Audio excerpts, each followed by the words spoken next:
നെല്ലായ ഗ്രാമപഞ്ചായത്തിലെ മാരായമംഗലം ഹൈസ്കൂൾ ടറഫിന്റെ നവീകരണ പ്രവൃത്തിക്ക് വേണ്ടി 10 ലക്ഷം രൂപ അനുവദിച്ചതായി ജില്ലാ പഞ്ചായത്ത് മെമ്പർ പി അൻവർ സാദത്ത് അറിയിച്ചു. പാലക്കാട് ജില്ലാ പഞ്ചായത്ത് 2019-20 രജത ജൂബിലി വാർഷിക പദ്ധതിയിൽ ഉൾപ്പെടുത്തി 1,26 ലക്ഷം രൂപ ചെലവഴിച്ചാണ് ടറഫ് നിർമ്മാണം നടത്തിയത്. 2020 ഒക്ടോബറിൽ ഉദ്ഘാടനം ചെയ്ത ടറഫിന്റെ പല ഭാഗങ്ങളിലും കേടുപാടുകൾ സംഭവിച്ചിട്ടുണ്ട്.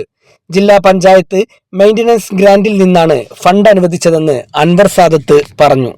മാരായമംഗലം ഗവൺമെൻറ് ഹൈസ്കൂൾ ടർഫ്,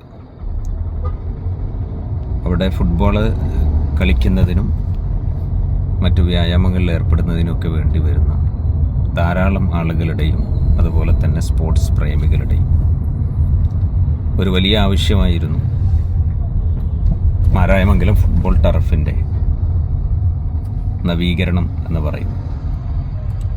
ഒരുപാട് അറ്റകുറ്റപ്പണികൾ അടിയന്തരമായി നിർവഹിക്കേണ്ടിയുള്ള ഒരു പദ്ധതി ആയതുകൊണ്ട്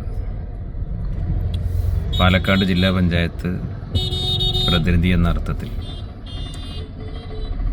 മാരായമംഗലം ടർഫിൻ്റെ നവീകരണത്തിന് വേണ്ടി 10 ലക്ഷം രൂപ മെയിൻ്റനൻസ് ഗ്രാൻറ്റിൽ നിന്ന് അനുവദിച്ചിട്ടുള്ള വിവരം നമ്മുടെ ടർഫിൻ്റെ മിക്കവാറും നവീകരണ പ്രവർത്തനങ്ങൾക്ക് ഉപയോഗിക്കാൻ പറ്റാവുന്ന തരത്തിൽ തന്നെ ഉള്ള ഒരു ഫണ്ട് 10 ലക്ഷം രൂപ അനുവദിച്ചിട്ടുണ്ട്. ഈ വിവരം എല്ലാവരെയും സന്തോഷപൂർവ്വം അറിയിക്കുക.